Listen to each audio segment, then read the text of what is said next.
The meeting had been going for 6 hours and nothing had been decided. That was not unusual.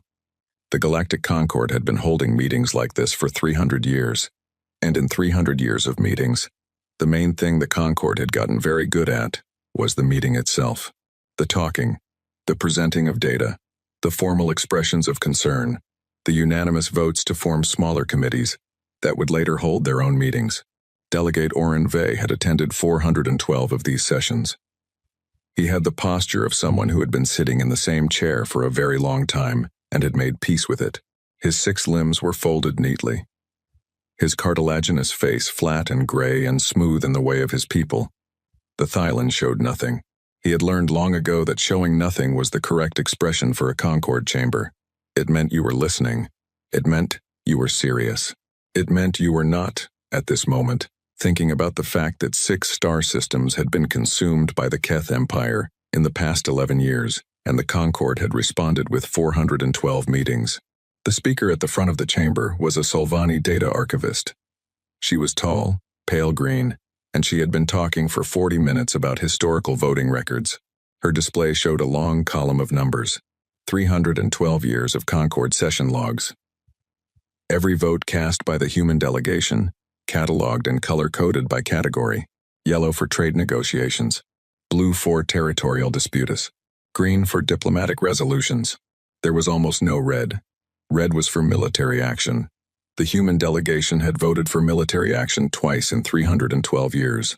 Both times the motion failed anyway. The archivist made her point carefully. She said, the data showed a clear and consistent pattern. She said the human species had moved, over the course of 3 centuries, into what she called a post-conflict orientation. She used the phrase like a compliment, like it was a thing a species graduated into when it had finally grown up enough. She said the human delegation could therefore be expected to support a continued diplomatic approach to the Keth situation, as they had supported every diplomatic approach to every situation for 300 years. She sat down. The chamber murmured with the particular sound of people who had just heard something they already believed confirmed by numbers. Oren Vey looked across the curved rows of delegates to the human section. There were 3 of them. There were always only 3. Ambassador Calder sat in the middle. He was an ordinary-looking man, medium height, medium build, gray at the temples, wearing a suit that fit well enough but not extravagantly. He had a habit of looking at his shoes during presentations. Not because he was bored. Oren had watched him long enough to know that, but because he was thinking. He looked at his shoes the way other people looked at the ceiling. Like the floor held something useful. He was looking at his shoes now. He had been looking at his shoes through the entire 40-minute presentation. Oren had known Calder for 11 years. He had never once seen the man use the wrong word, had never seen him arrive late, had never seen him flustered or surprised or even, honestly, very interested. He existed in the Concord chamber with the calm of a man who had already read the ending of the book and was simply waiting for everyone else to catch up. Oren used to find it reassuring. He was less sure about it today. The session moved to open statements. 6 delegates spoke. They all said variations of the same thing, which was that the Keth expansion was troubling, that the Concord must respond with measured resolve, that dialogue remained the most powerful tool available to a civilized galaxy. The Keth ambassador present via transmission from a ship that was, at this moment, moving through a system. It had no legal right to be in. Listen to all of this, with the expression of a large animal, watching smaller ones arrange themselves. His name was Third Voice Aketh. He was not the decision-maker. That was Grand Arbiter Suveth, who sat further back in the transmission frame, in a chair that was slightly larger than Aketh's, wearing robes that were slightly more decorated, and who had the look of a creature that had never once in its entire life been told no and made to believe it. Aketh spoke when the open statements ended. He used the word times, administrative, times, 11 times. Every occupied system was an administrative realignment. Every displaced population was an administrative transition.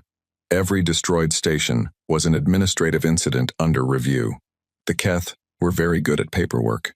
They had learned that paperwork, done correctly, could absorb almost anything. Then Suveth leaned forward.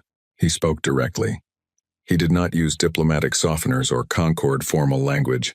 He said the outer border territories, the ones that sat between Keth-controlled space and human colonial space, needed to be reclassified as buffer zones for the stability of the region. He said this the way a person says something that is already settled. The way you announce a decision rather than propose one. He called them buffer zones. He said it like they were already his.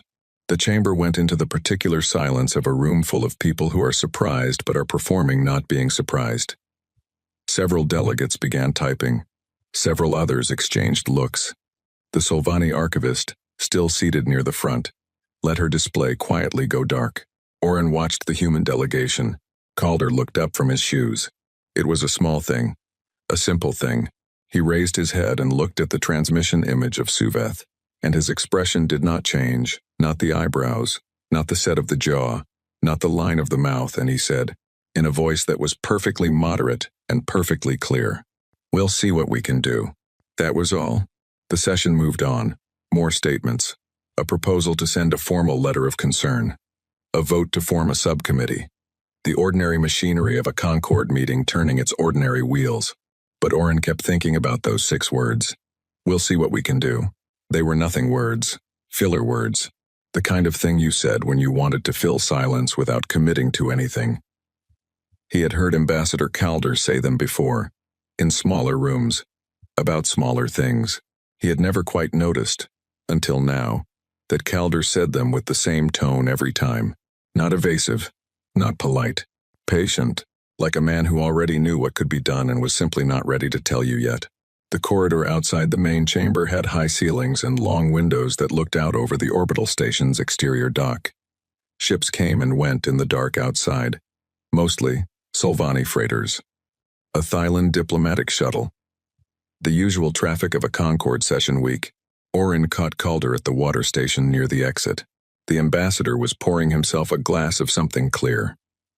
He did it the way he did everything, without fuss, without ceremony. Oren walked up beside him and said, "That phrase you used, 'We'll see what we can do.' What did you mean by it?" Calder looked at him, not surprised to be asked. Not performing patience, the way some diplomats did the theatrical sigh. The deliberate pause meant to signal depth, just simply looking at him, the way you look at someone you have known for 11 years and trust to ask straight questions. "Exactly what I said," Calder told him. "The Keth just claimed human border space as buffer zones. In open session, in front of 300 delegates. Yes. And your response was 6 words. It was the right number of words for the moment. Oren's hands had started doing the flutter, the small involuntary vibration in his secondary limbs that Thylan developed when they were trying to process something their brain was not yet ready to file correctly. He pressed them flat against his sides. "Calder. We have been partners in this chamber for 11 years. I have watched humanity vote for dialogue and patience, and measured response for 3 centuries of records. The Keth just told you to your face that they intend to take your border. What are you going to do?" Calder finished pouring his water. He picked up the glass. He looked out the long window at the ships, moving in the dark. "Ask me again in 20 years, he said, and he walked away down the corridor, his ordinary shoes making quiet sounds on the floor. Unhurried, the way a man walks when he has somewhere to be, and is not late. That night, ship night, the Concord station ran on an artificial 2-4-hour cycle. Oren sat in his quarters and pulled up everything he could find on humanity's current military status. It was not hard to find. It was all public. The Concord kept a military registry for all member species, updated quarterly. Humanity's entry was modest. 34 active combat vessels, mostly patrol class. 12 orbital defense platforms across their colonized systems. Standard armament. Nothing remarkable. They had not commissioned a new warship in 40 years. Their defense budget had been declining for 6 decades, reinvested into medical research, which the Concord had noted in several reports as evidence of a species in the mature phase of civilizational development, evolved past war. That was what the Solvani archivist had said, basically. Oren looked at the numbers for a long time. Then he thought about Calder's face when Suveth said times buffer zones. He tried to match the face to the numbers. It did not match. He could not say why. He told himself it was tiredness. He had been in sessions for 6 hours and his joints ached in the way of Thylan, who sat in chairs designed for bipedal species. He told himself that Calder was simply a calm man, and calm men did not always mean something by being calm. He filed his daily report to the Thailand Diplomatic Commission. He wrote that the session had produced no resolution. He wrote that the Keth were escalating. He wrote that the human delegation had been present and engaged. He did not write what he was actually thinking, because he was not sure what he was actually thinking. He lay down in his bunk and looked at the ceiling. He thought, "Ask me again in 20 years. He had heard Calder say that phrase 11 times in 11 years. He had tracked them, vaguely, without meaning to. Some people have phrases they return to.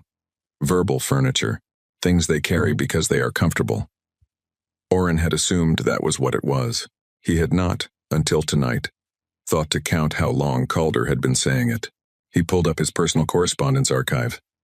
Old messages, years back. He searched Calder's name, filtered by that phrase. It appeared in messages going back 40 years. 40 years of times ask me again in 20 years.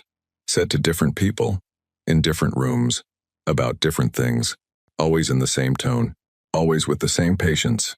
Oren lay in the dark for a while, his secondary limbs very still now, the flutter gone, replaced by something quieter and less easy to name. He thought, patience is just waiting when you have nothing. Then he thought, unless you have something. Then he thought about what kind of something a species might have that it kept quiet about for 40 years. He did not get an answer that night. He did not get a good answer for another 3 years. 3 years moved the way years always move in the Concord in meetings, in memos, in formal expressions of concern. The Keth took 2 more systems. The Concord formed 3 more subcommittees. Humanity voted for dialogue each time. Calder retired. He was replaced by Ambassador Senna, who was younger, and who had the same quality. Calder had that unreadable steadiness, that patience worn like a second skin. She attended sessions, voted consistently for measured response, and said things like, "We believe in the process," with a face that gave you nothing. Oren watched her the way he had watched Calder. He was not sure what he was looking for. He found himself, in his private hours, going back to the public military registry, checking humanity's numbers. They never changed much.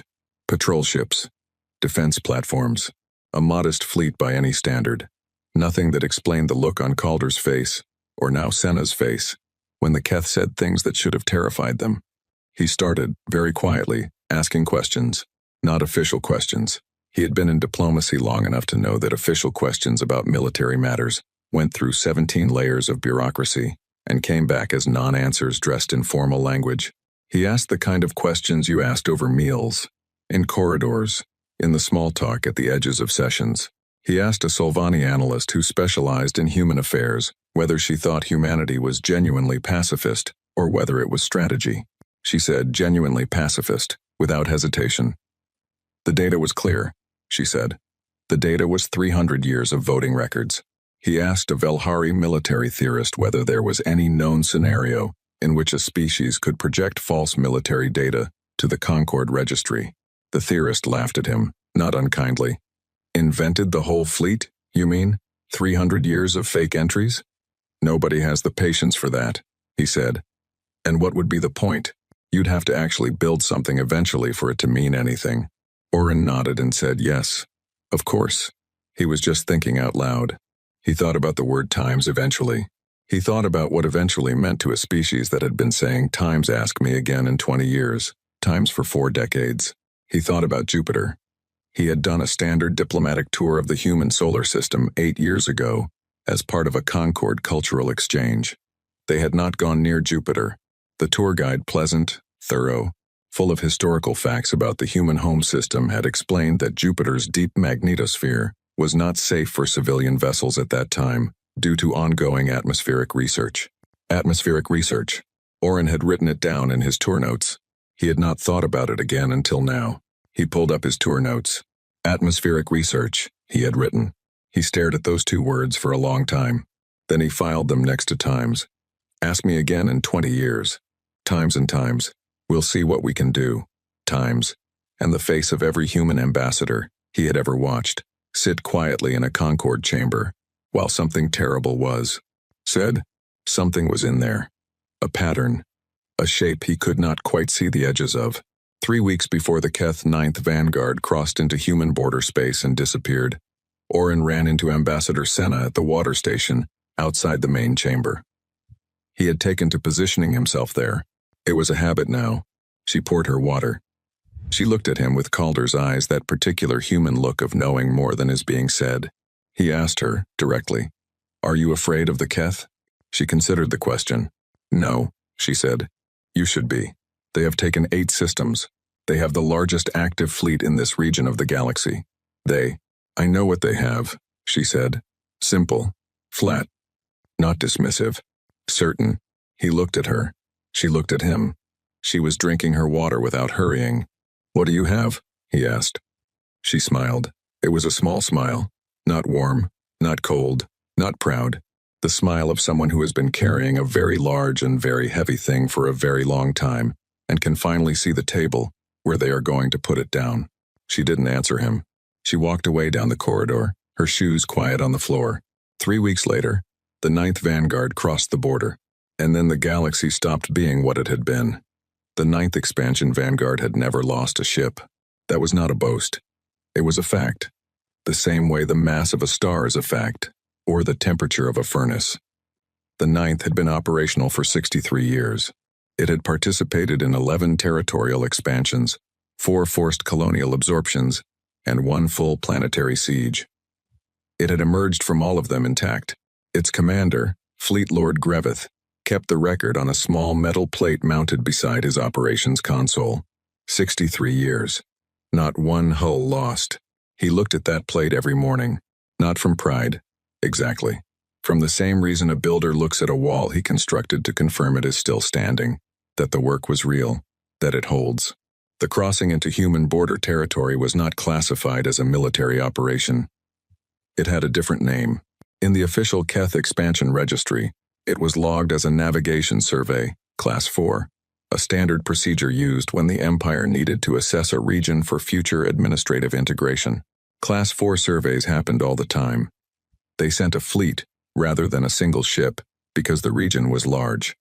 Not because anyone expected resistance. There was nothing to resist with. Greveth knew the human military numbers the same way everyone in the Keth officer class knew them. 34 patrol vessels, 12 orbital platforms. Modest, quiet. The fleet of a species that had decided, somewhere along the way, that the galaxy was basically safe and they did not need very much to protect themselves from it. He was not arrogant about this. He was just accurate. The survey fleet crossed the border marker at 0300 station time, 12 ships in formation, the 9th's standard survey configuration. Greveth sat in his command chair and watched the navigation display update in real time as they moved deeper into the zone. Stars on the display. Distance markers. The usual texture of empty space, which was mostly empty and occasionally punctuated by something that needed cataloging. He had a cup of something warm. He drank it. He looked at the plate beside his console. 63 years, he thought. 64 soon. The sensor officer's name was Sevik. She was young for her rank 31, which in Keth military terms meant she had moved fast, which meant she was good, which meant Greveth had requested her specifically for the 9th 3 years ago. She was good because she was careful. She did not report things until she had checked them twice. Some officers reported first and checked later, which was faster but produced a lot of noise in the data. Sevik checked first, and the result was that when she reported something, it was real. She ran her calibration sequence at 0340, then she ran it again at 0341. Then she sat very still for approximately 90 seconds, which Greveth noticed because Sevik did not sit still. She was a small, quick-moving creature by nature, always adjusting something, always cross-referencing something else. 90 seconds of stillness was wrong. He said her name. She turned to look at him. Her face had the specific quality of a person who is choosing, very carefully, the order of words before they say them. "Fleet Lord," she said. "Long-range sensors are reading 11 large mass signatures. Bearing 274, distance approximately 40 light minutes." "Define large," he said. She told him. He did not react visibly. He had not survived 63 years in the Keth military by reacting visibly to things. He said, "Calibration error. I ran it twice, she said. Run it again. She ran it again. The numbers came back identical. The mass signatures sat in the data like stones in shallow water, dense, immovable, impossible to argue with. What is the nearest star to those coordinates? He asked. Nearest star is 4.2 light-years distant, she said. Fleet Lord. Those objects are in open space. There is no star. There is no planetary system. There is no... I understood the implication. He put down his cup. He stood up. He walked to the sensor station and looked at her display over her shoulder. The 11 signatures sat on the screen in a loose arrangement, the way a hand of cards might be arranged, not quite in a line, not quite in a cluster. Something between the two. Intentional spacing. The kind of spacing you chose rather than the kind that happened by gravity. Optical, he said. She switched the display to long-range optical. The images were grainy at this distance, assembled from light that had taken 40 minutes to travel, but they were clear enough. 11 shapes in the dark, round at first round the way planets are round, the deep and absolute roundness of something massive enough to pull itself into a sphere. But as the optical resolution sharpened, the roundness became complicated. Structures on the surface, not geological, not the cratered randomness of a natural body. Something built, something that repeated. Towers, or the things that corresponded to towers at this scale, arranged in patterns that only made sense if someone had arranged them on purpose. Those are ships, Savick said. She did not say it dramatically. She said it the way she said everything carefully. After being sure, Greveth looked at the display. He looked at the 11 shapes. He looked at the mass numbers still running in the corner of the screen. He said, "Planets don't have registration marks." "No," she said. "Pull the registration data." She pulled it. It came back fast, because registration data was a simple lookup. Every object in Concord-recognized space carried an ID signal, a basic broadcast, the equivalent of a name tag. Most ships broadcast theirs continuously. These were broadcasting theirs continuously. Had been, presumably, for some time. The signals were just very small against the size of the things broadcasting them. The registration marks were human, all 11 of them. Terran Consolidated Defense. Hull registration numbers that began with the prefix RSP. Greveth did not know what RSP stood for. He would find out later. He would find out that it stood for Rampart Siege Platform. He would find out a great many things later. At this specific moment, he had the registration marks, the mass numbers, the optical images, and the 40-minute-old light showing him 11 structures that his brain was still trying to file under the wrong category. Battle stations, he said, not because he thought it would help, because there was no other order that fit the moment. The 9th moved toward the objects at reduced speed. Greveth wanted more sensor data before he committed to anything. He wanted to understand the shape of the situation before the situation understood him. The objects did not move. This was, he would later think, the first thing that should have told him something. An enemy that moves toward you is reacting to you. An enemy that does not move is not reacting because it does not need to. It is already exactly where it wants to be. At 20 light-minutes distance, the optical images resolved sharply enough to make the stomach do something unpleasant. The smallest of the 11 objects was approximately 7,000 kilometers across. The largest was close to 19,000. For reference, and Savick pulled this reference without being asked, because she was good at her job and understood that context was part of data. The planet, the humans called Earth, their homeworld, was approximately 12,700 kilometers in diameter. The largest of these ships was bigger than the human homeworld. Greveth looked at this information for a long time. He thought about the 63 years on the plate beside his console. He thought about 11 territorial expansions. He thought about the look on every enemy commander's face at the moment they understood what the 9th expansion Vanguard was. That particular look, the collapsing expression, the split second before surrender, he knew it the way a craftsman knows the sound of good work. He thought about human border territory, a navigation survey. Class 4. He opened a transmission to the fleet's other 11 ships. He said, "All vessels hold position. Do not approach further. Do not transmit on open channels. Await my signal."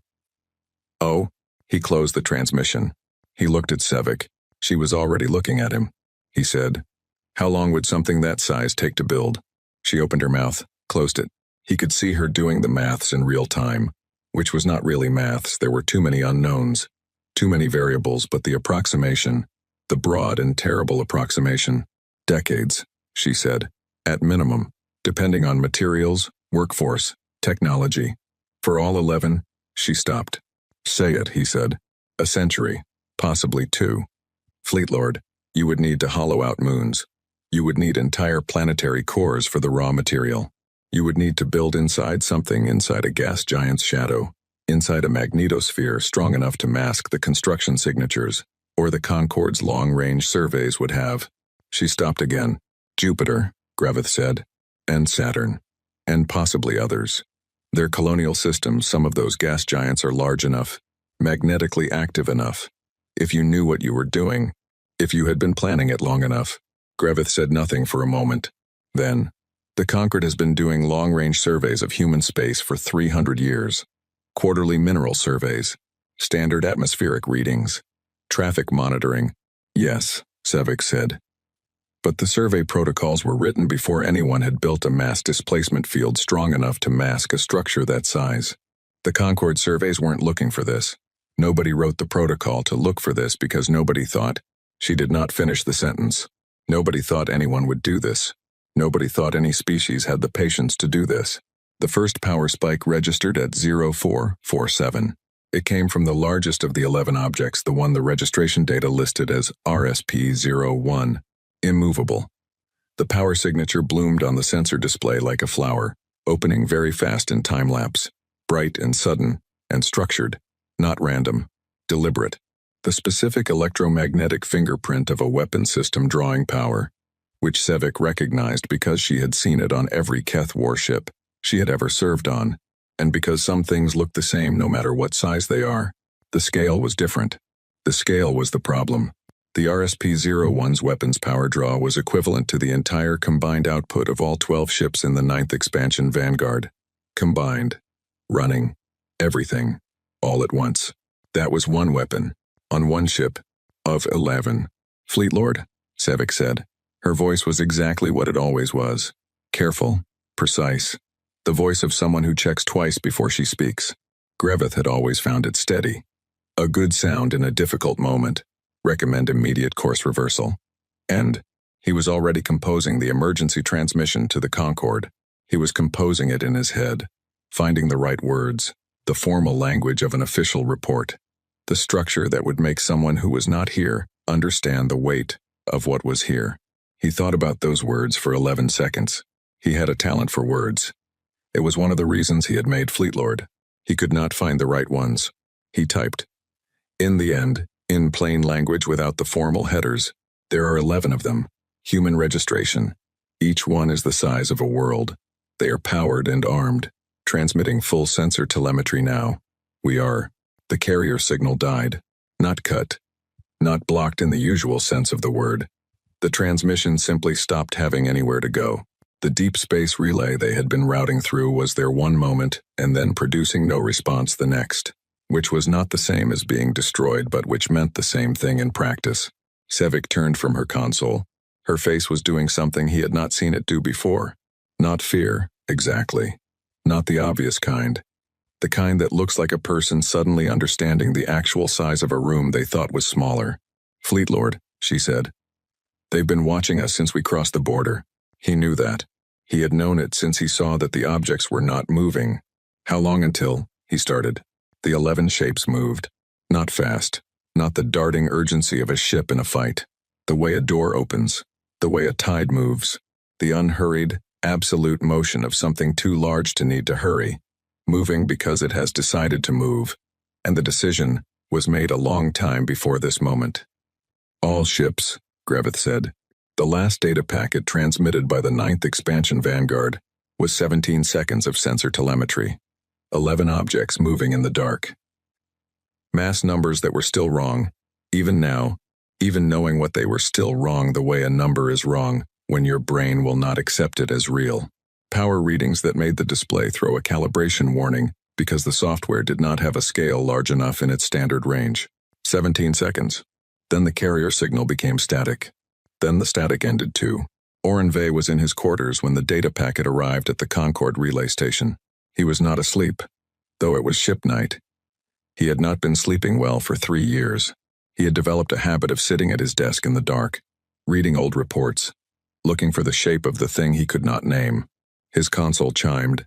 Emergency priority. He opened it. The data packet was small. 17 seconds of sensor telemetry from a Keth fleet designation he did not immediately recognize. He ran the ID. The 9th expansion Vanguard. Undefeated, 63 years of operation. Currently on a navigation survey in human border territory. He opened the telemetry. He watched it.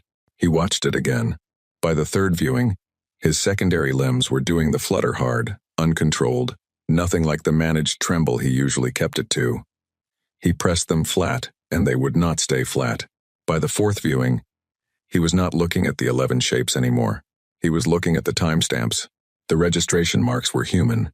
That was the obvious thing. The enormous, impossible thing. The thing that would be in every report written about this moment for the next 400 years. But the timestamps, the internal file data, the construction logs embedded in the registration, marks the way a craft writer embeds a signature. The timestamps were old. The oldest hull log he could read in the 17 seconds of data was dated 201 years ago. 201 years. Oren sat in the dark of his quarters and thought about every Concord session he had attended in 40 years. Every human vote for dialogue. Every quiet ambassador with patient eyes. Every Times Ask Me Again in 20 years. He thought about Jupiter. Atmospheric research. He thought about Calder. About Senna. About the expression that was not pride and not fear and not anything he had had a word for until now. He had a word for it now. It was the expression of someone who has been building something for 200 years and has finally, with great patience, finished. He filed the telemetry packet to the Concord emergency channel. He wrote in the subject line, "Human military assets, immediate assessment required." He stared at those words. He deleted them and wrote instead, "We were wrong about the humans." He stared at that too. He sent it without a subject line. He sat in the dark for a long time after, his limbs finally still, looking at nothing in particular, thinking about the distance between quiet and empty, and how long he had confused the two. The Concord chamber had seen many things in 300 years. It had seen the signing of the Outer Reach Accords, which ended a border war that had killed 4 million people across 2 species. It had seen the collapse of the Vethanai delegation in the middle of a trade session, a moment so politically catastrophic that the Concord had spent 11 years trying to diplomatically unring that bell. It had seen celebrations and crises and the long grinding machinery of interstellar bureaucracy doing its slow and imperfect work. It had never seen anything like the morning Admiral Yara Solis walked in. She did not use the formal entrance. The formal entrance was on the east side of the chamber, wide and tall, designed for delegations for groups of 3 or 5 or 12, walking in together, with the weight of their species behind them. It had large doors. The doors opened outward, which was a design choice that meant something about welcome, about openness, about the Concord's foundational belief that every member arrived as an equal. Solis came in through the side door. The side door was narrow. It was used by staff, by technicians, by the people who maintained the equipment and refreshed the water stations and made sure the translation systems ran correctly. Nobody who mattered used the side door. It was not a statement. It was simply the nearest entrance to the chamber floor. She walked to the center of the room and stood in the well. The well was the lowest point of the chamber, a circular space maybe 15 meters across, where the most serious things got said. Delegations used it for formal addresses. Mediators used it for binding rulings. It had good acoustics and a full ring of visibility. Every seat in the house could see the well clearly. It was designed so that nothing said there could be missed. She stood in it like she had been there before. She had not. Nobody had checked her credentials at the door. Nobody had handed her a presentation order. She had simply walked in and stood in the well in the chamber, which had been buzzing with the noise of 400 delegates processing the worst intelligence report in Concord history. Went quiet. She was 61 years old, not tall, not imposing in any physical way that the word imposing usually implies. Her uniform was Terran Consolidated Defense, gray, plain, no decorations except the rank bars at the collar, and a single small pin above the left breast that nobody in the room could read from their seats. She waited for the room to finish being quiet. Then she put one image on the central display, just one. No title, no header, no presentation markers. One photograph, old, the color palette of a camera that had been doing its job in difficult conditions, high radiation, debris scatter, the kind of light that comes after something has been destroyed rather than before. The image showed a research station, what was left of one, structural frames bent outward in the specific pattern of an internal pressure event, which was the technical description of what happened when something explodes from the inside. Docking arms broken clean off. Habitat modules, the small round rooms where people slept, ate, worked, argued, made coffee, wrote letters home, punctured and dark. Floating near the largest fragment of the station's central hub, visible if you looked at the right part of the image, were shapes that the eye did not want to identify as what they were. The delegates who had been alive 300 years ago went very still. The Velhari delegate, old enough to have read the original incident reports, leaned back in her seat, with the expression of someone who has been tapped on the shoulder from behind and is not yet sure whether to turn around. The younger delegates began searching their archives. 300 years was deep history. The incident had a name, the Fomalhaut Skirmish, Keth Border Patrol, disputed navigation records, closed file. It had a casualty number, 61. It had an official Keth designation, an accidental navigation incident, under administrative review. The review had never concluded. Solis let them look at the image for a long time. Long enough that the people who were searching their archives found what they were looking for. Long enough that the people who already knew what they were looking at had to sit with knowing it. Then she said, 304 years ago, a Keth Border Patrol destroyed a human research station at Fomalhaut. 61 scientists. No military personnel. No weapons platform within 9 light years. The Keth filed it as an accidental navigation incident. The Concorde accepted that filing. She paused. We did not. She did not use a podium. She did not use notes. She spoke the way a person speaks when they have said a thing so many times, inside their own head, over so many years, that the words have worn smooth, nothing rough left on them, nothing uncertain. Every word knew where it was going. She said, "What I am about to present is classified under Terran Consolidated Defense Protocol as Project Rampart. It has been active for 201 years. It has been known to no external government, no allied species, and no Concorde member body. The information is being declassified now because the operational phase of the project began 11 days ago, when the Keth 9th Expansion Vanguard crossed the human border marker into survey territory." She brought up a second image, hull schematics. Clean, precise. The technical drawings of an engineering team that had been refining the same design for 2 centuries. The shape was roughly spherical, the way all very large things in space tend toward the spherical, but covered in structures, weapons arrays, propulsion banks, docking systems, sensor towers arranged with the dense and total coverage of something that was designed to have no soft side, no angle from which it was not a threat. A scale bar ran along the bottom of the image. The chamber read the scale bar. Several delegates made sounds, not words. The kind of sounds a body makes when the brain is processing something faster than language can keep up with. 11 vessels, Solis said, Rampart-class siege platforms, constructed inside the magnetospheric shadow of Jupiter, Saturn, and 9 additional gas giant bodies across human colonial space. Construction began 201 years ago on the first hull. The 11th hull was completed 4 years ago. She let that sit. The smallest platform in the Rampart fleet is 7,400 kilometers in diameter. The largest RSP-01, currently designated immovable, is 19,200 kilometers. For reference, that is larger than the planet Mars. It is larger than Mars because Mars is where the hull plating came from. The Thailand delegate 3 rows back from Oren Vey made a sharp involuntary sound and then covered its mouth with one limb. Oren did not look at it. He was watching Solis. He had been watching her since she walked through the side door. He could not look away, not because of what she was saying, though what she was saying was the most significant information he had heard in 40 years of diplomatic work, but because of her face. She looked tired, not the tired of a person who had not slept, the tired of a person who has been carrying something very heavy for a very long time and is now, finally, setting it down. Not relief, Exactly. Something quieter than relief. The feeling after relief, when the hands are empty, and the weight is gone, and you have to remember what your arms are for, when they are not holding the thing. She had been building this for 39 years.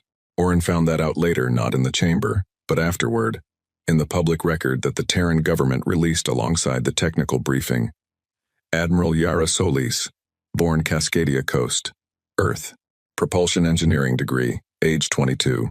First assignment, systems engineer, Hull 7, Project Rampart. Recruited at 22 by a man whose name the record did not include, described only as a senior project coordinator, who had told her they were building something and it would take a while. She had said yes. She had been 22. 39 years of this. 39 years of Concord sessions attended as a junior advisor, then a senior officer, then a fleet representative, always voting for dialogue and patience and measured response, always with the same quiet face. 39 years of times ask me again in 20 years. 39 years of holding a secret the size of a planet, 11 secrets the size of planets inside a single branch of a single government, shared by the people who needed to know and nobody else. Nobody else. For 200 years. Oren thought about the Solvani analyst who had said, without hesitation, genuinely pacifist, the data is clear. He thought about the Velhari theorist who had laughed at the idea of faking fleet data for 300 years. Nobody has the patience for that, the theorist had said. He had been wrong about the patience. He had been wrong about what it was for. Suvith joined by transmission at the 1-hour mark. He had not been invited. The Concord had sent a formal notification to the Keth diplomatic channel, as protocol required, and Suvith had joined uninvited and unannounced, which was the Keth way of communicating that they did not consider themselves subject to the Concord schedule. His transmission image appeared on the secondary display to the right of the central screen, large and well lit, his robes arranged with the specific care of someone who understands that image is power. He waited for Solis to acknowledge his presence. She did not acknowledge his presence. She was in the middle of a technical description of the Rampart fleet's primary weapons systems, and she continued it without pausing, without looking at his transmission image, without changing her tone by a single degree. He waited another 40 seconds. Then he spoke. Over her. The Keth Empire requires an explanation for the destruction of the 9th Expansion Vanguard. Solis stopped. She looked at his image. The 9th Vanguard was in human territory without authorization, she said. It was assessed as a threat. It was treated as one. And, Kame, under what Concord mandate? The Concord mandate under which we operate, she said, is the same one under which every member species operates. We are permitted to defend our territory. The 9th Vanguard was in our territory. And, the buffer zone designation has no legal standing, she said. You said it in open session 3 years ago. The Concord did not ratify it. We did not ratify it. You saying a thing does not make it true. She said that last sentence the way you hand someone a piece of paper. Simply. Without heat. Suvith's expression did something complex. He was not used to this. Not the content of what she was saying he had been told no before, formally, by Concord votes and diplomatic rejections. But the tone, the quality of it. She was not angry. She was not performing strength, the way the Keth performed strength, with volume and posture and the implication of consequences. She was simply answering his question, as if the answer were obvious, as if she had known what his question would be before he asked it, and had prepared the answer, and was now delivering it on schedule. By what right, he said, and his voice had gone lower and harder. Did humanity construct these weapons inside Concord space without a declaration of intent? The Concord Charter requires 10. We weren't in the Concord when we started, Solis said. Silence. Humanity joined the Concord 219 years ago. Construction on the first hull began 201 years ago, 18 years after accession. The Prast. You are correct that the Charter requires a declaration of intent for major military construction. We were in violation of that clause. TME. She said this without apology. She said it with the flat precision of a person reading from a technical document. However, she said, the Concord's response to the Fomalhaut incident which occurred before our accession, and which the Keth filed as an accidental navigation event and the Concord accepted without investigation, established a baseline for what we could expect from Concord enforcement mechanisms. We made a calculation. What calculation? Suveth said. That the Concord would forgive a rules violation more easily than a genocide. And the chamber was so quiet that the ambient hum of the translation systems was audible. We were right, she said. You vetted our trade agreements. You assessed our medical technology. You reviewed our colonization ethics. You sent cultural exchange delegations. You read our voting records and concluded we had evolved past conflict. A pause that had nothing comfortable in it. Nobody asked about the shipyards. We didn't lie. We answered every question we were asked. You did not ask the right ones. Suveth said nothing. Oren watched his face in the transmission image, watched the thing that was happening behind the eyes. Suveth was a creature who thought in acquisitions, in territories, in the vocabulary of a species that had expanded for so long by simply walking forward that it had never developed a complete picture of what it would mean to walk into something that did not move. He was developing that picture now. It looked like it hurt. The technical briefing ran for 4 more hours. Solis covered the Rampart fleet's capabilities with the economy of someone who has respect for the audience's time and no interest in theater.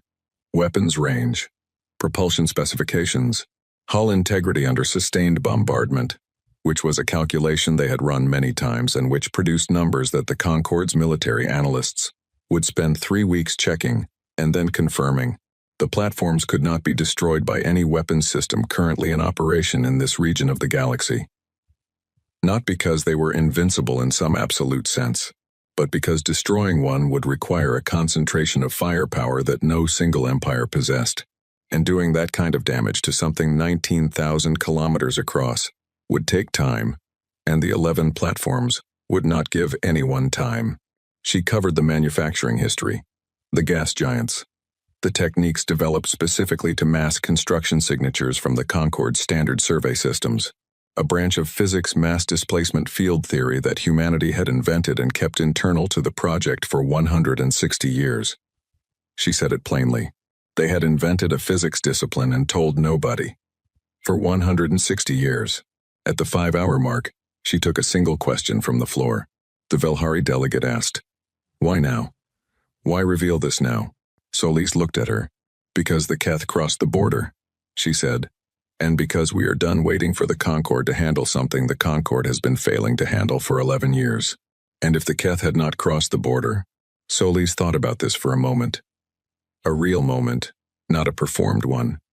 The kind of pause that meant the person was actually thinking rather than preparing to speak. "Then we would still be waiting," she said. "We are patient people." Oren found her in the corridor outside the chamber, after the session ended. He did not plan to approach her.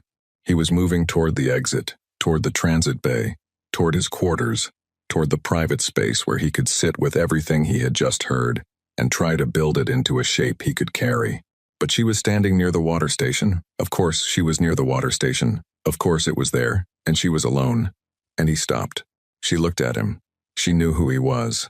He understood, with the specific clarity of a person who has just had a great many things reorganized inside his head, that she had always known who he was, that every human ambassador he had ever spoken to in that corridor had known exactly who he was and what he represented and what he would report. He said, "How many people knew?" "Enough to build it," she said. "Few enough to keep it. For 200 years. For 200 years. He looked at her. She poured her water. She looked like she needed it.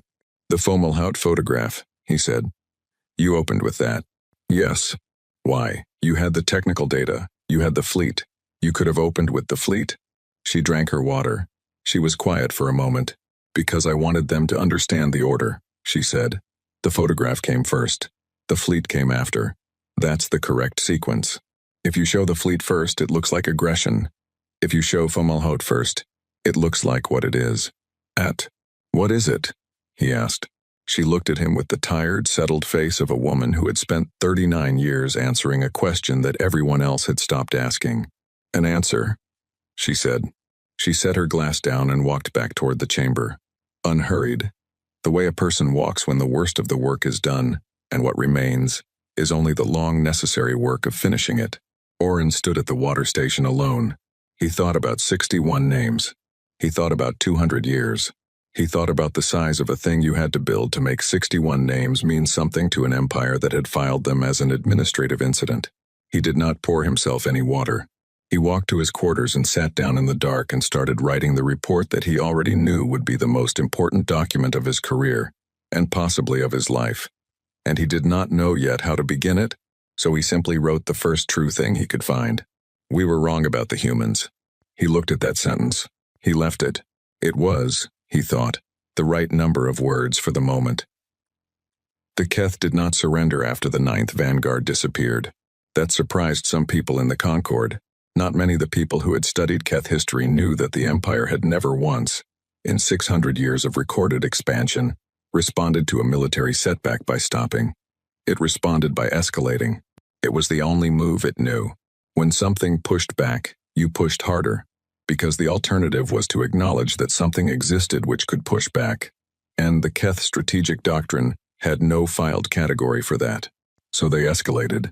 Suveth ordered the full mobilization of the Keth Imperial fleet within 48 hours of the Concord session, 4,000 ships, every combat vessel in active service, pulled from patrol routes, from colonial garrison duty, from the quiet, comfortable assignments that experienced crews got when the Empire was not actively expanding. He pulled them all and sent them to the Vreth Corridor, which was a 40 AU shipping lane that the Keth had controlled for 60 years, and which sat at the near edge of what used to be human border territory and was now, technically, a war zone. 4,000 ships was the largest military assembly in this region of the galaxy in 300 years. It was a number designed to be looked at and understood immediately. 4,000 was not a patrol. 4,000 was not a survey fleet. 4,000 was a statement about the size of a thing and what the Keth intended to do with it. The RSP Immovable dropped out of transit 9 hours after the fleet finished assembling. Just the one ship. It came out of transit the way very large things move without urgency, without the quick repositioning of a vessel trying to find its angle. It simply arrived. It was there. The Vreth Corridor, which had been a 40 AU lane of open space for 60 years, was suddenly occupied in the way that a room is occupied when someone very large walks into it and stands in the middle. The Keth fleet commander, a 3-star called Tevath, who had been given this assignment because he was experienced and reliable, and because Suveth needed someone who would follow orders without asking the kind of questions that slow things down, opened a formal demand channel. He told the Immovable to withdraw from Keth-administered space or face military action. The Immovable did not respond. Tevath waited the protocol period, 14 minutes, long enough to show patience, short enough to show seriousness. He had done this before. Most things, when told they were facing 4,000 ships, began the calculation that led to backing down. It was simple arithmetic. It almost always worked. He transmitted the demand again. The Immovable fired once.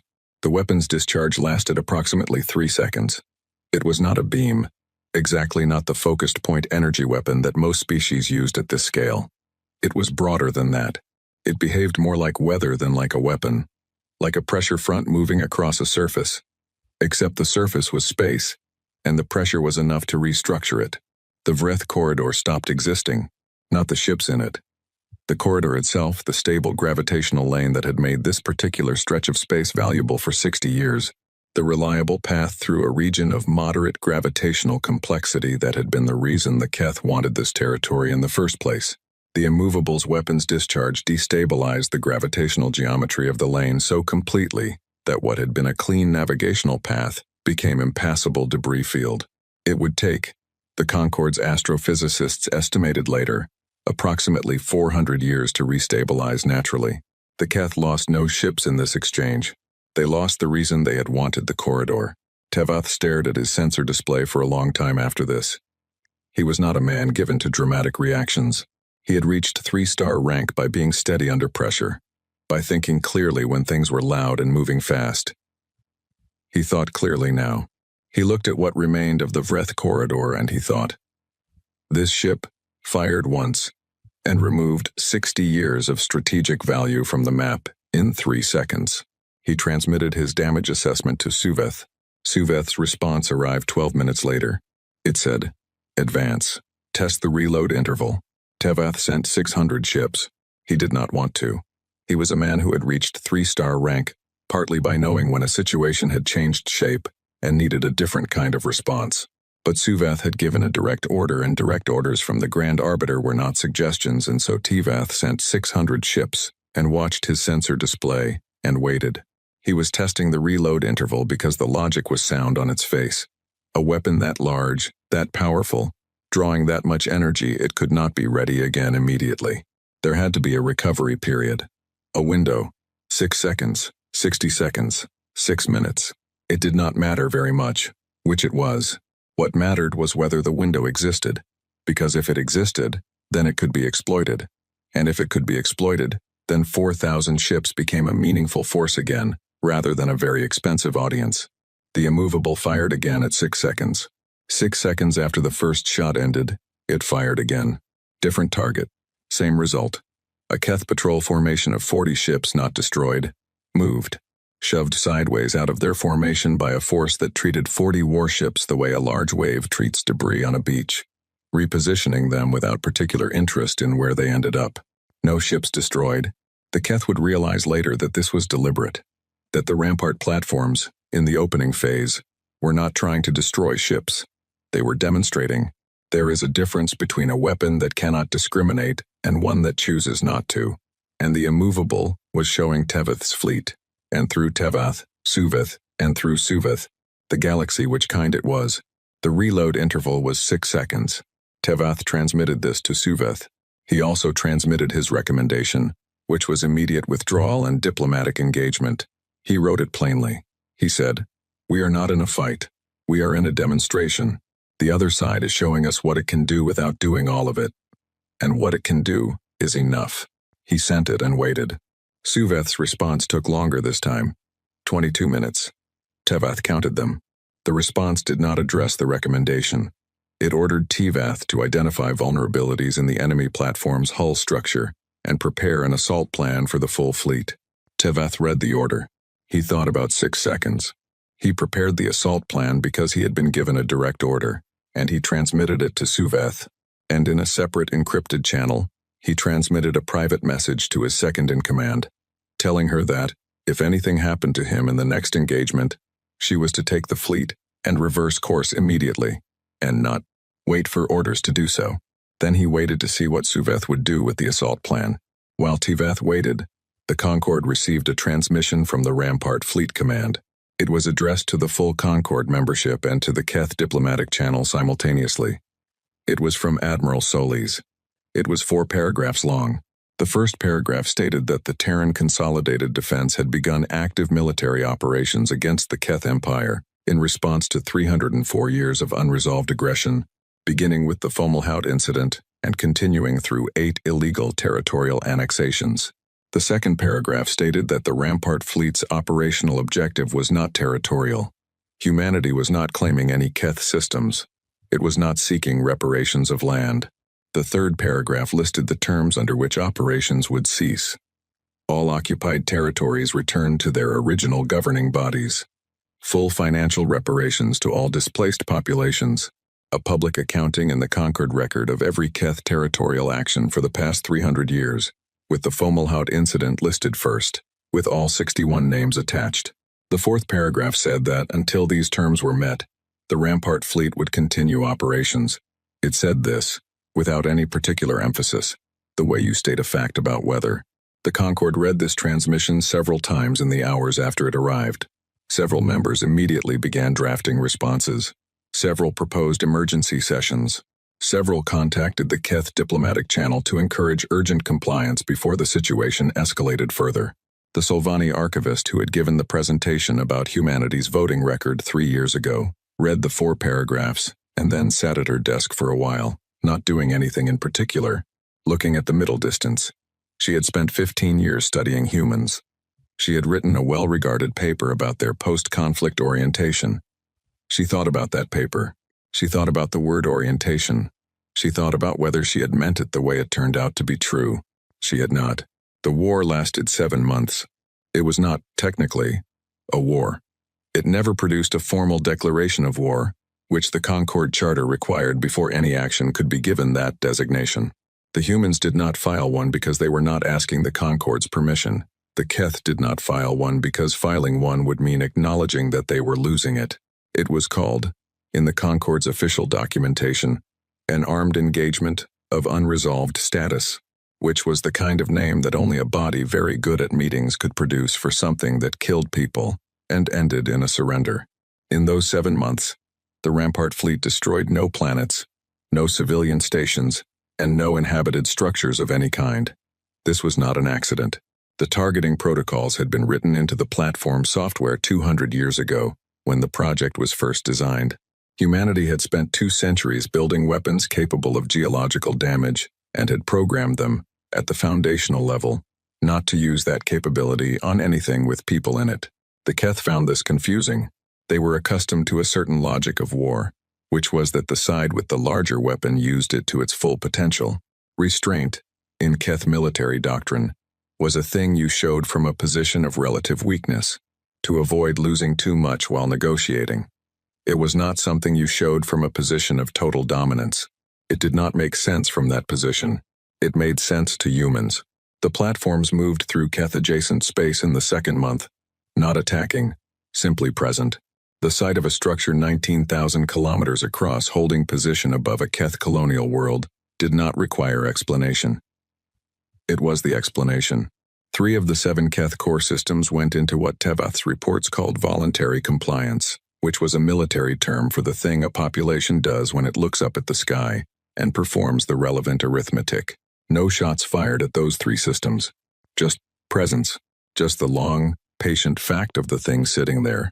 In the 4th month, the Concorde received a request from a Keth intelligence team to communicate with the crew of the RSP Unyielding, which was the smallest of the 11 platforms, and which had been stationed near the Keth 4th system blockade. The intelligence team's stated purpose was strategic assessment.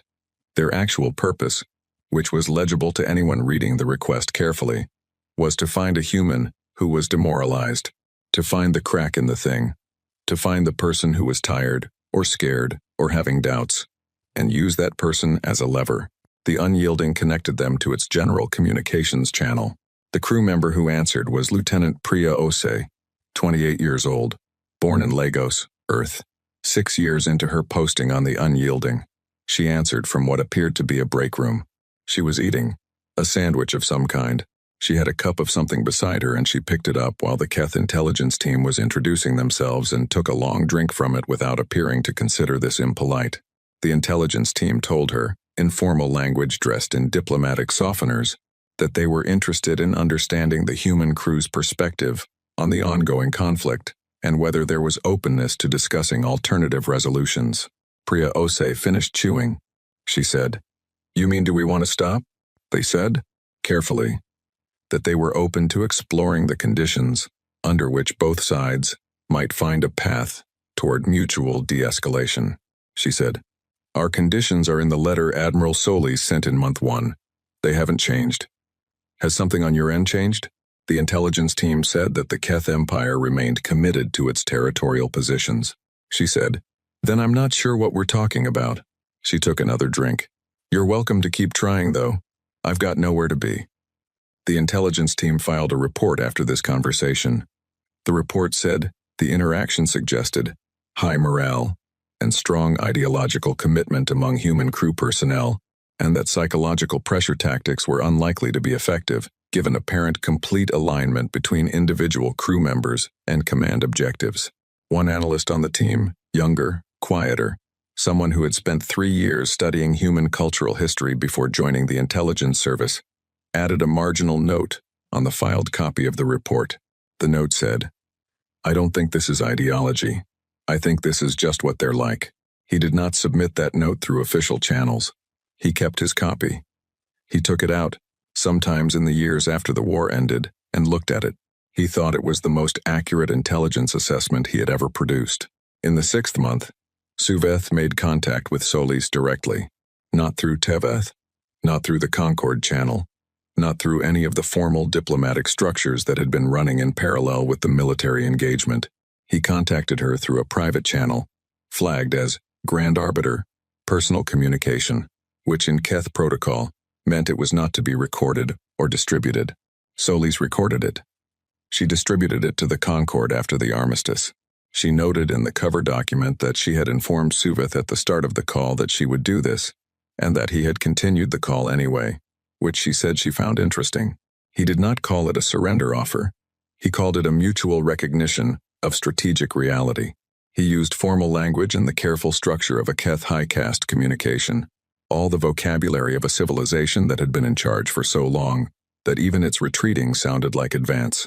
He said the Keth Empire was prepared to enter a period of de-escalation. He said certain territorial questions might be revisited through proper Concorde channels. He said he believed a framework existed for both parties to preserve their essential interests. Then he attached a file. The file contained 61 names. His research division had found them. Original colonial registry records, 3 centuries old, pulled from the Fomalhaut station's pre-incident personnel manifest. He presented them as a gesture of good faith, as evidence that the Keth administration was prepared to engage seriously with the historical record. He said, "We acknowledge these individuals." Solis looked at the file. She did not respond for 4 days.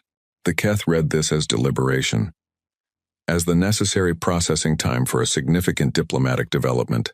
Tevath, who was still commanding the fleet with the careful steadiness of a man who had been given no new orders and intended to follow his old ones precisely, until told otherwise, transmitted to Suveth that the human fleet had made no new movements and that this seemed like a positive indicator. Suveth agreed. He told his council that the humans were considering his offer and that he expected a response shortly. His council agreed. They had not won anything yet, but they had found the language to describe stopping as something other than losing, which was, in the Keth understanding of things, most of the work. Solis was not deliberating. She had known what she was going to say before the call ended.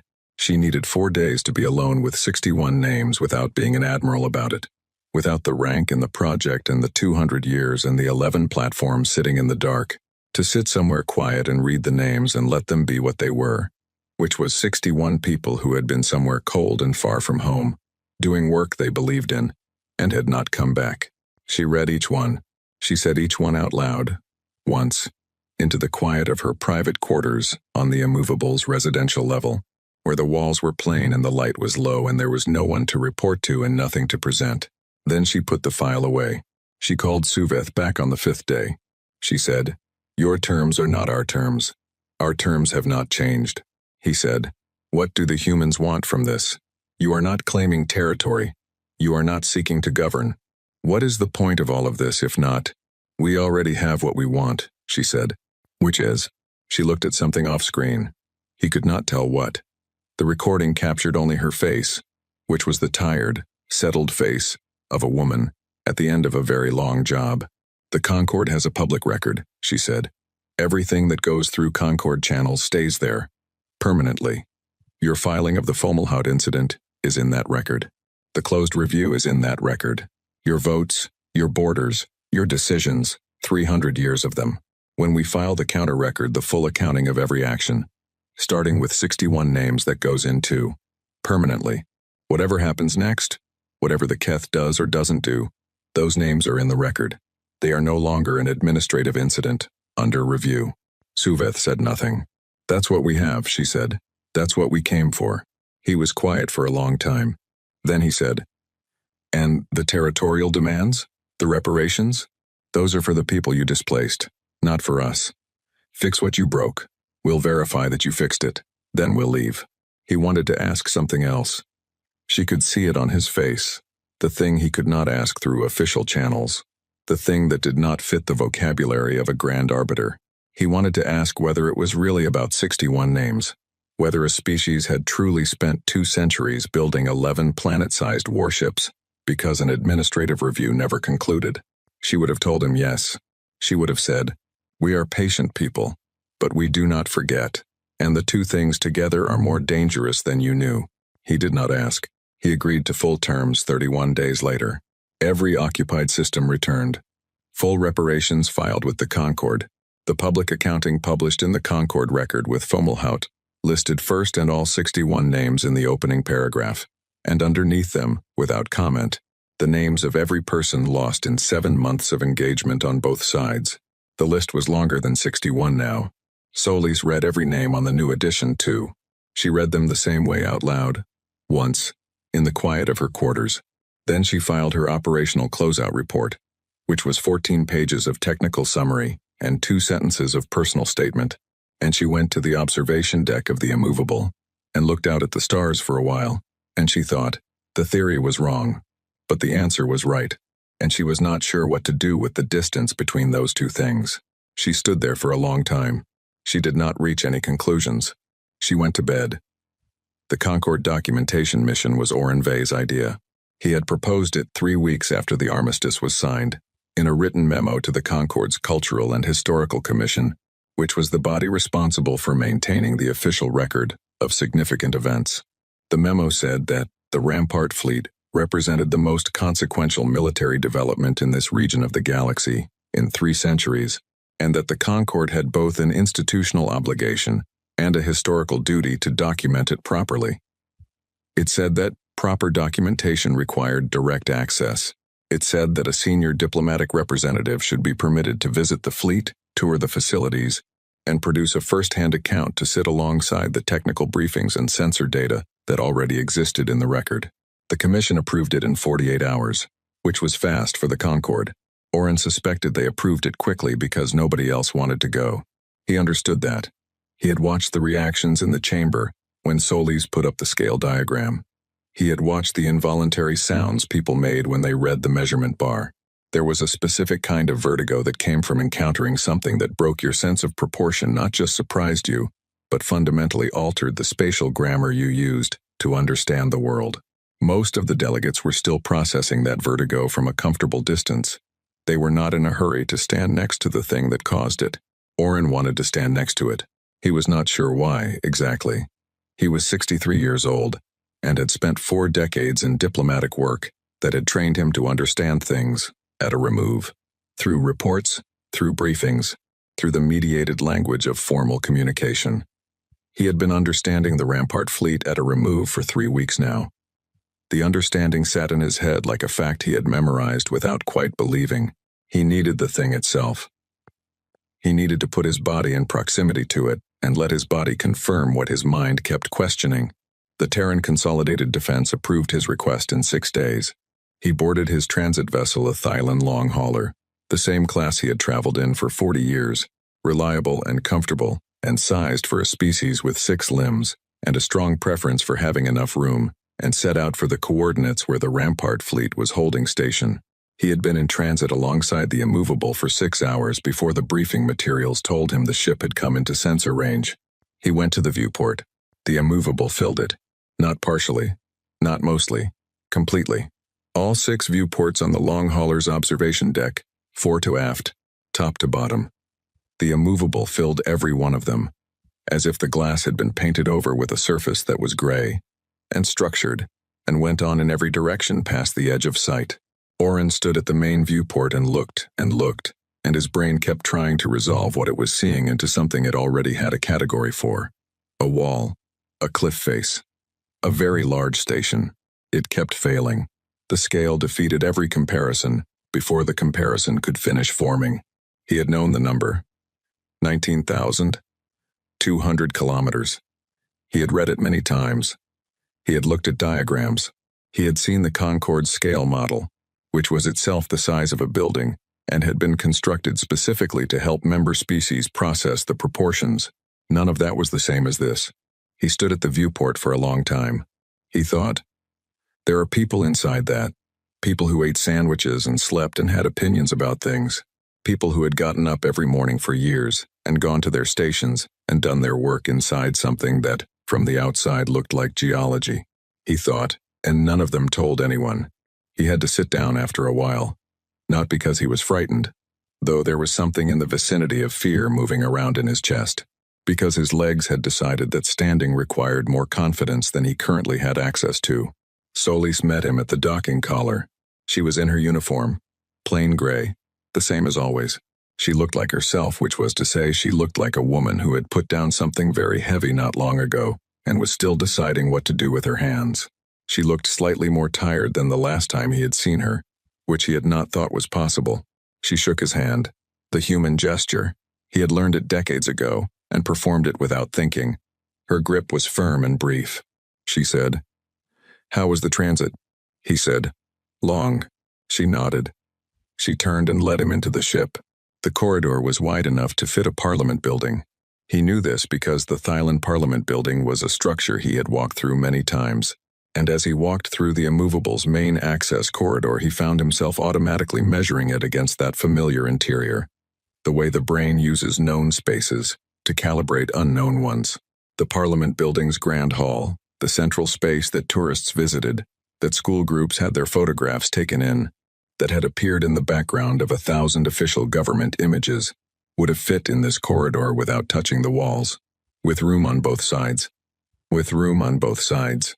The ceiling was high enough that lights had been installed at 3 different levels, because one level of lighting could not reach the floor from the top. He walked beside Solis and said nothing for a while. The sound of his footsteps was very small. "How many people are stationed on this ship?" he asked. 42,000, she said. "That's not very many. For something this size. It doesn't need many people to run. Most of it is systems. Automated. The crew is here because systems need people to catch what they miss. And to make decisions," he said. "And to make decisions," she agreed.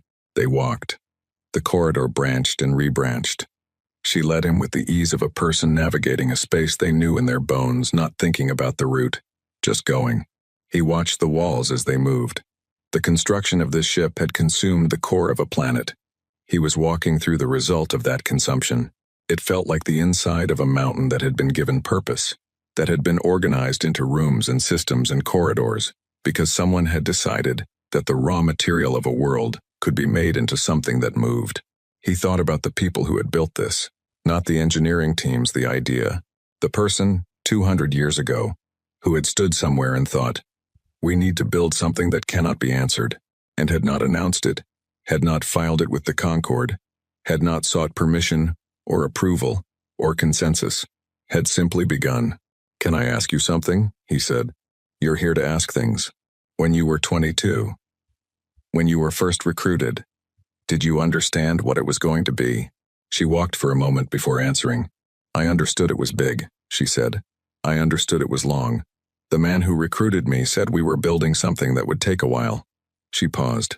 "I didn't know how long until I had been in it for a few years and started to understand the scope. And then I kept going." "Why?" She glanced at him, not annoyed by the question, thinking about it. "Because someone had to," she said, "and because I was already there." It was not a complicated answer. It was not a speech. He had expected something larger, something that matched the scale of the corridor they were walking through. He had expected the explanation to be as big as the thing it explained. It wasn't. She had kept going because someone had to, and she was already there. 39 years. The same reason anyone does the long, necessary work of anything. Not glory. Not certainty. Just, someone has to. And I am here. And so I will. He walked beside her and thought about that for a long time. She took him to the observation deck. It was on the outer surface of the ship, which at this scale meant it was a room with a very large window that looked out at the stars, the same stars you could see from anywhere, unchanged, indifferent to the fact that the thing you were standing inside was larger than many of them had planets. Below the observation deck and below meant down the curve of the hull. 300 kilometers of gray structured surface before you reached open space was a wall. He had been told about the wall. It was in the technical briefing documents. A memorial surface, 2 kilometers long, mounted on the outer hull of the Immovable, at a latitude visible from the main observation deck. The names were too small to read from here. He could see the surface a slightly different color from the surrounding hull. A panel that had been installed with a different purpose than the rest of the structure. But the individual names were beyond his vision at this distance. He knew there were 61 at the top. He knew there were more below them. He stood at the window and looked at it for a while. "The names that were added after the armistice," he said. "The crew voted?" "Unanimously," she said. "There was no debate about it. Your people and theirs together." "Yes." He thought about that. A wall on the outside of a warship, in the cold of space, carrying the names of the people on both sides of the thing the ship had been built to end. He thought about who had built this ship and why. He thought about the distance between building something and using it, and the grief that lived in that distance. The theory, he said. He had been carrying the phrase since she said it in the corridor after the armistice. You said the theory was wrong. She looked at the wall. The theory was deterrence, she said. You build something big enough, present enough, patient enough, and you never have to use it. The existence of the thing is the argument. Nobody reaches for a confrontation they know they cannot survive. That's a reasonable theory. It is. It works in most models. The Keth broke it because the Keth didn't know about the thing. You can't be deterred by something you don't know exists. She was quiet for a moment. So the theory was wrong, or the implementation was wrong, or both. And, could you have told us earlier? Shown the fleet before it came to this? She thought about it. A real thought, not a performance of one. Maybe, she said. If we had revealed the fleet 20 years ago, the Keth might have pulled back. Might have stopped at 6 systems instead of 8. But the Concorde would have moved immediately to restrict the fleet. Decommission it. Probably. Or place it under joint command, which is the same thing in practice. She turned slightly from the window. The only reason the fleet exists is that nobody knew about it. The moment it was known, it would have been managed. And managed means dismantled. You don't trust the Concorde. I trust the Concorde to do what it does, which is manage, which is find the compromise position between the thing that is right and the thing that is easy. She paused. 61 people didn't get a compromise position. He did not argue with that. He looked at the wall on the hull. The names he could not read from here. What happens to the fleet now? He asked. It stays, she said.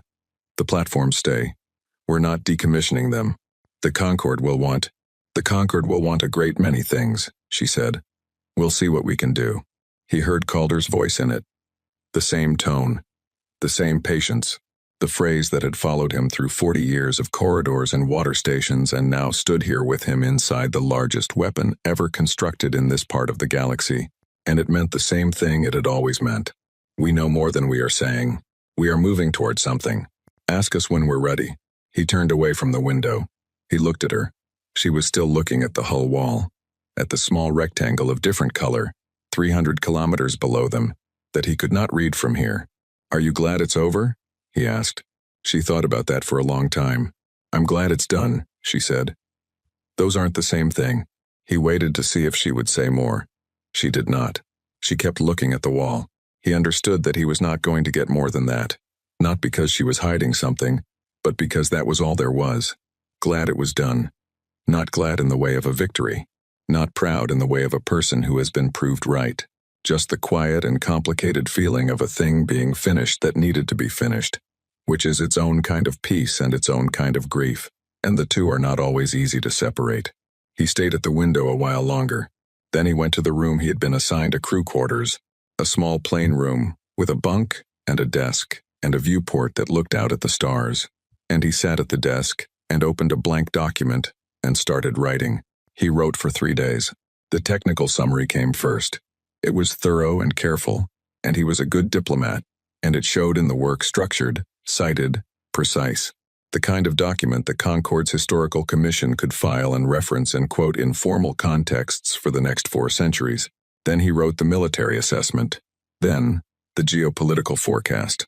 He wrote about the armistice terms, about the Keth's compliance with the reparations schedule, which had begun and which he assessed as likely to hold because the Keth were nothing if not procedural and Suveth had, whatever else he was, signed his name to an agreement in the Concorde's permanent record, and the Keth did not break things they had signed in the permanent record. He wrote about the Rampart fleet's future status, about the Concorde's ongoing conversations with the Terran government, about oversight and transparency going forward, about the new protocols being written for construction monitoring, for military disclosure, for the particular gap in the charter that humanity had spent 200 years quietly living inside, about the 15-member species who had, in the weeks since the armistice, opened quiet private channels with the Terran government to ask about propulsion technology and mass displacement field theory, and whether humanity would consider sharing certain developments with the broader community. He wrote about all of it. He wrote well. Then he came to the section at the end of the document marked Cultural Observations. He had filled this section in 312 reports over 40 years. It was the section where diplomats put the soft material, the impressions, the things that did not fit in the technical categories but that mattered anyway, the texture of a civilization that you could not fully capture in data. He had written about Keth, ceremonial dress, about Solvani greeting protocols, about the particular way the Velhari expressed disagreement, which was through a pattern of polite questions that you had to learn to read correctly, or you thought they were agreeing with you, until suddenly they weren't. He sat for a while looking at the blank space under the cultural observations heading. He thought about Calder at the water station, about Senna's small smile in the corridor, about Solis walking in through the side door, about a 22-year-old engineer being told they were building something and it would take a while and saying yes. He thought about 42,000 people living inside something larger than a planet, doing their work, keeping their secret, eating their sandwiches, watching the stars through viewports in corridors wide enough for parliaments. He thought about patience as a weapon, about silence as a strategy, about the difference between a species that was done with war and a species that had decided, very carefully, how and when and why it would fight one. He wrote one paragraph. He wrote it slowly. He rewrote it twice. He looked at it for a long time when he was done. It said, "The human species does not broadcast its intentions. This is not deception. It is architecture. They build the conclusion before they announce the premise." The galaxy interpreted their silence as the absence of capacity. It was, in fact, the presence of will. I do not know what they are building now. I do not think any of us will until it is already done. He read it back. He submitted the report.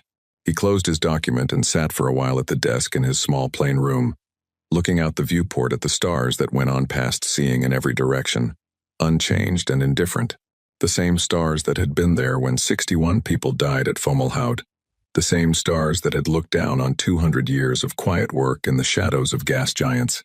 The same stars that would be there long after everything that had happened here was deep history and somebody else's problem. He thought, I have spent 40 years watching humans, and I understood almost none of it. He thought, and they knew that. The whole time they knew exactly what I understood and what I didn't, and they were patient about it, and they did not correct me. And now, here we all are. He put his hand flat on the desk. The desk was made of something he did not recognize, not metal, not any composite he knew. He had not thought to ask what it was made of. He thought about asking Solis the next morning. Then he thought about where the material had come from, and decided he already knew the answer. Mars. He was sitting at a desk made from the core of a dismantled planet, inside a ship that was built from the same source, and the ship was the size of the planet that used to be there before someone decided it was more useful as an answer. He sat in that room for a long time. He did not sleep well. He did not think he was going to sleep well for quite some time. Outside his viewport, the stars did not move. They just stayed there, the way they always had, burning and enormous and patient, in the way that only things which have existed for billions of years can be patient without effort, without intention, simply enduring. He thought, the humans would understand that. He thought, the humans have always understood that. He turned off the light and lay in the dark and listened to the deep, nearly silent hum of a ship that never stopped running, 42,000 people moving through it somewhere above and below, and around him like blood, through something vast and alive. And he tried to sleep. And after a long while, he did.